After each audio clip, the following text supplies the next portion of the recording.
자, 우리 골로새서 말씀 우리 읽은 거 가지고서 위의 것을 찾으라라고 하는 의미라는 제목으로 하나님의 말씀을 증거하겠습니다.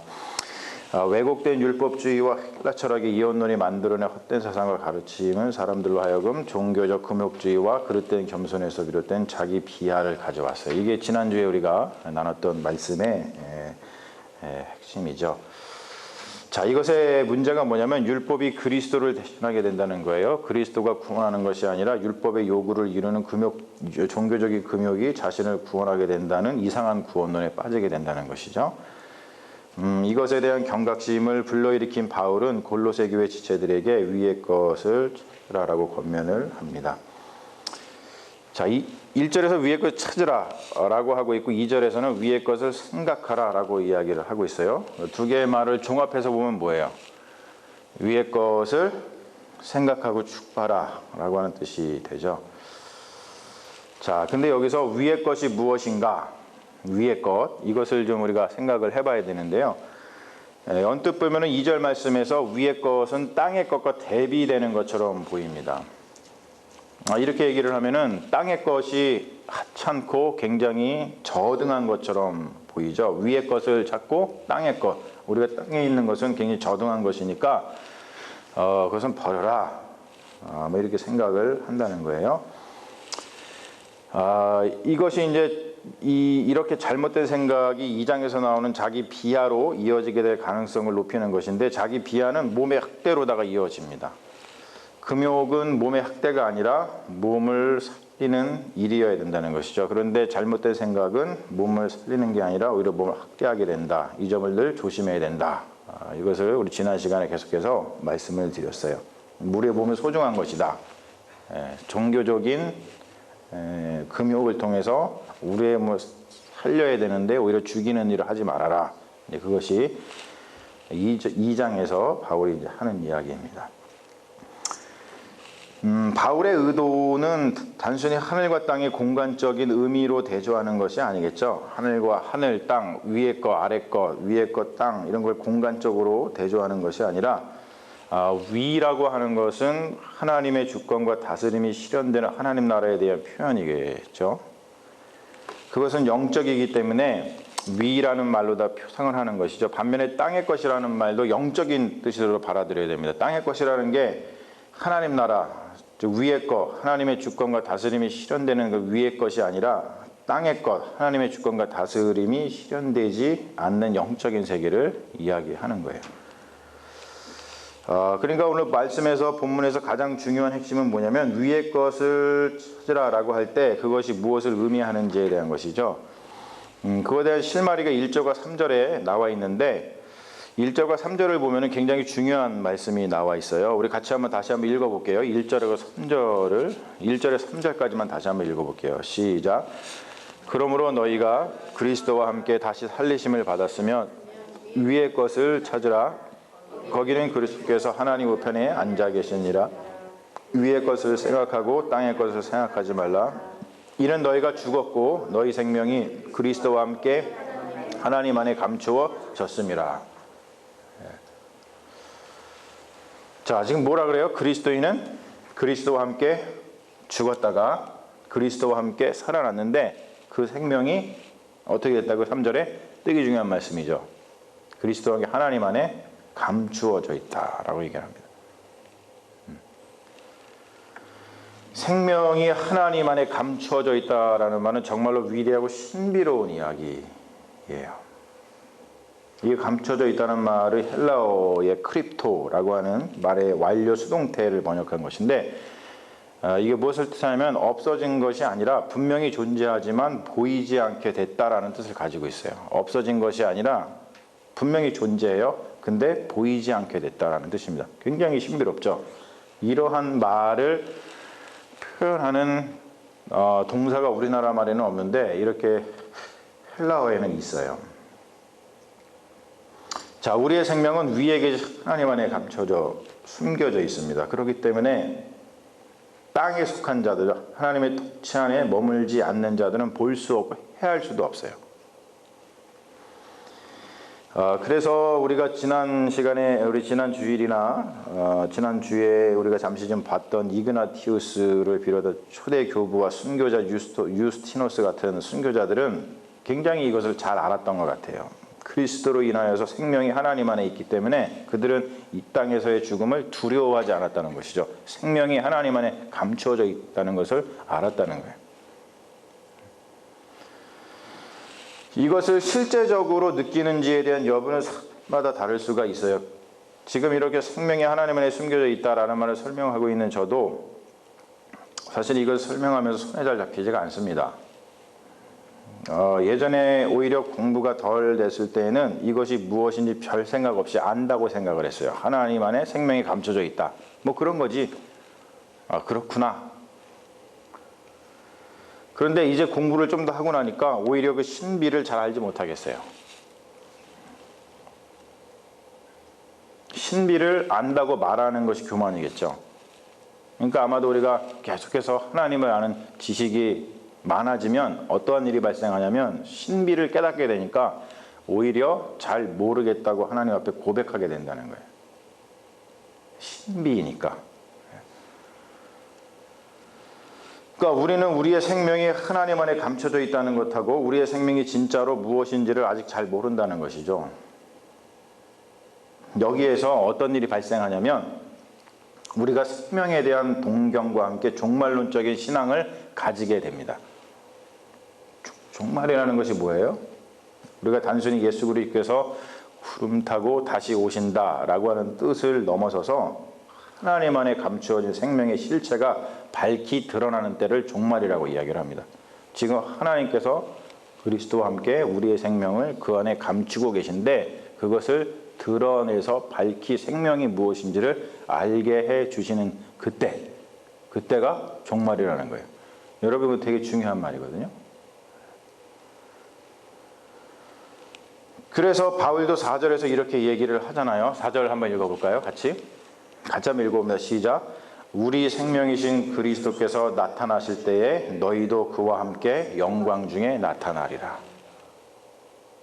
생명이 감춰져 있는데 그리스도께서 나타날 때 영광 중에 우리의 생명이 그리스도와 함께 나타난다고 이야기를 합니다. 이 굉장히 우리가 사실 설명할 수가 있는 그런 말이 아니죠. 자, 그런데 저는 우리의 인생의 소망이 여기에 있다고 생각을 합니다. 지금 우리가 살아가는 삶은 매우 혼란스럽고 생명에 대한 신비가 풀리지 않는 상태라 무엇이 참된 생명이고 참된 삶인지 잘 몰라요. 그래서 우리의 인생은 고독한 것이고 때로는 방황하는 것이고 아프고 고통스럽습니다. 인생, 생명이 잘 뭔지 모르니까. 한마디로 말해서 우리는 아는 게 너무 없다는 거예요. 그렇다고 우리가 알려고 아무리 노력을 해도 알 수 있는 게 아니라는 것이죠. 왜? 생명은 바로 그것은 하나님이 종말에 자기 안에 품고 계신 우리의 생명을 그리스도와 함께 리빌레이션 보여주시지 않으면 우리가 알 수 없기 때문에 그렇습니다. 여러분 이게 기독교의 종말론이에요. 자, 그러니까 우리가 이러한 것을 안다면 우리의 삶의 자세가 달라진다는 것이죠. 그러니까 우리가 너무 조바심 내지 말고 인생을 살아가면서 좌우충돌하더라도 너무 우리가 절망스럽더라도 그렇다 하더라도 참고 인내하며 하루하루를 다 최선을 다해 견디는 게 중요하다는 거예요. 그러니까 뭐 인생을 오래 사신 분들한테 제가 이런 말씀, 이 문장을 잘 읽어드리기가 좀 그런데 인생은 견디는 것 외에 할 수 있는 게 별로 없는 것 같아요. 왜냐하면 하나님께서 보여주시는 생명이 무엇인지를 보여주시는 그날까지 우리가 인내해야 된다는 거예요. 견뎌야 된다는 겁니다. 할렐루야.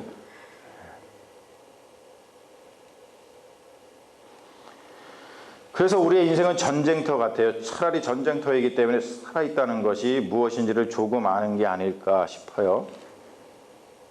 바울은 이렇게 말합니다. 땅에 있는 지체를 죽이라. 굉장히 영적인 말입니다. 몸을 학대하라 라는 말이 아니죠. 땅에 있는 지체에 대한 구체적인 것이 뭐냐면 음란, 부정, 사욕, 악한 욕심, 탐심 등을 말하고 있습니다. 자, 이것은 어떤 실체가 있는 게 아닙니다. 마음에 존재하는 것들이죠. 보이지 않지만 존재하는 것들입니다. 그렇죠? 보이지 않아요. 음란, 부정, 사욕, 악한 욕심, 탐심 보이지 않아요. 그런데 존재합니다. 여러분 다 아시지만 보이는 것과 싸우는 것은 오히려 쉽습니다. 그런데 보이지 않는 것들과 싸움은 쉽지가 않습니다. 그러나 보이지 않는 것들과의 싸움이 중요한 이유는 보이지 않는 것들과 싸워서 이기지 못하면 보여지는 삶이 엉망이 되기 때문에 그렇습니다. 바울은 보이지 않는 것들과 싸워서 이기지 못할 때 나타나는 현상들을 나열하고 있는데 그게 뭐냐면 8절에서 9절 말씀이에요. 같이 한번 볼까요? 자, 시작. 이제는 너희가 이 모든 것을 벗어버리라. 곧 분함과 노여움과 악의와 비방과 너희 입에 부끄러운 말이라. 너희가 서로 거짓말을 하지 말라. 네, 여기까지만 있으면 돼요. 공안 보면 되겠습니다. 보이지 않는 것들과 싸움에서 지면은 실제로 보이는 삶을 망가진다는 거예요. 무엇보다 인간관계가 깨지죠. 인간을 가장 잘 이해하고 보듬어야 할 인간이 인간의 가장 큰 적이 됩니다. 인간의 생명을 가장 심하게 훼손하는 것은 인간의 악독한 말이에요. 보이지 않는 것들과 싸움에 진 사람들은 입에서 독을 내뿜죠. 독사가 따로 없습니다. 그래서 그 말로 사람을 죽이죠. 보이지 않는 것들과의 싸움에서 이긴 사람, 즉 하나님의 주권과 다스림 안에서 사는 사람, 위의 것을 생각하고 추구하는 자의 삶은 이런 삶이라고 이야기를 하는데 긍휼과 자비와 겸손과 온유와 오래 참음을 옷 입고 누가 누구에게 불만이 있거든 서로 용납하여 피차 용서하되 주께서 너희를 용서하신 것 같이 너희도 그리하고 이 모든 것을 더하라. 이런 말씀을 합니다. 자, 이것은 위에서 말한 분함과 노여움과 악의와 비방과 너희 입에 부끄러운 말이라 너희가 서로 거짓을 말하지 말라라는 것과 완전히 대조를 이룹니다. 자, 그런데 중요한 것은 뭐냐면 우리 현실은 위의 것과 땅의 것이 뒤죽박죽 섞여 있다는 거예요. 그렇죠, 여러분? 여러분들의 삶을 우리의 삶을 한번 돌아보세요. 딱 위의 것만 있어요? 아니면 딱 땅의 것만 있습니까? 그렇지 않죠. 뒤죽박죽 섞여 있습니다. 그 현실이 바로 우리를 더욱더 위의 것을 생각하게 하고 추구하게 하고 갈망하게 만든다는 겁니다. 삶이 혼란스럽고 삶이 고통스럽고 힘들기 때문에 우리는 우리의 생명의 신비를 다 알지 못하고 있다는 깨달음을 얻을 수 있는 것이고 그리고 생명의 신비가 온전히 드러나서 모든 고통 속에서 해방될 날을 간절히 바라고 원한다는 겁니다. 여러분 분명한 것은 우리가 지금 삶을 살면서 이러한 저러한 일들로 혼란을 겪고 고통스럽다 할지라도 우리의 생명이 하나님 안에 감춰져 있다는 것을 믿는 믿음을 가지고 희망의 끈을 놓지 않는 게 중요합니다. 여러분 그렇죠? 삶이 너무나 혼란스럽고 너무나 고통스럽고 너무나 힘든 일이 많은데 그렇다 하더라도 우리의 생명이 하나님 안에 감춰져 있다라고 하는 이 믿음을 잃지 않고 희망을 갖는 것 이게 가장 중요하다는 거예요. 우리의 생명이 하나님 안에 감춰져 있기 때문에 그리고 그 생명은 그리스도의 오심과 함께 드러날 것이기 때문에 삶이 힘들고 어렵더라도 한번 잘 인내하고 견뎌보자는 거예요. 우리가 실수하고 죄를 짓고 우리의 삶이 뒤죽박죽이더라도 우리의 생명을 품고 계신 우리 하나님께서 모든 것을 새롭게 하신다는 거예요. 할렐루야. 여러분 이러한 희망이 비록 거미줄처럼 가느다랗게 보일지라도 그 희망이 우리를 살릴 것이라고 하는 것이죠. 구원은 우리에게 속한 것이 아니라 우리의 생명을 숨기고 계신 하나님께 있는 것이기 때문입니다.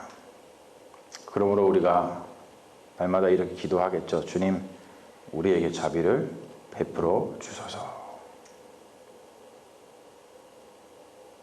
기도하겠습니다. 하나님, 우리가 이 땅을 살아가면서 위의 것을 사모하고 찾고 바라야 되는데, 그리고 그렇게 다 살려고 노력하지만 땅의 것과 뒤죽박죽 섞여서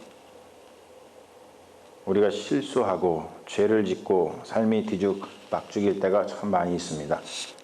하지만 주님, 오늘 말씀 속에서 우리에게 희망을 주고 계신 것처럼 우리의 생명이 그리스도와 함께 하나님 안에 감춰져 있다는 이 놀라운 신비를 우리 마음속에 품고 우리가 절망하고 좌절하는 것이 아니라 이 희망을 가지고 우리의 인생을 끝까지 잘 인내하고 살아갈 수 있도록 인도하여 주시옵소서. 감사드리며 예수님의 이름으로 기도합니다. 아멘.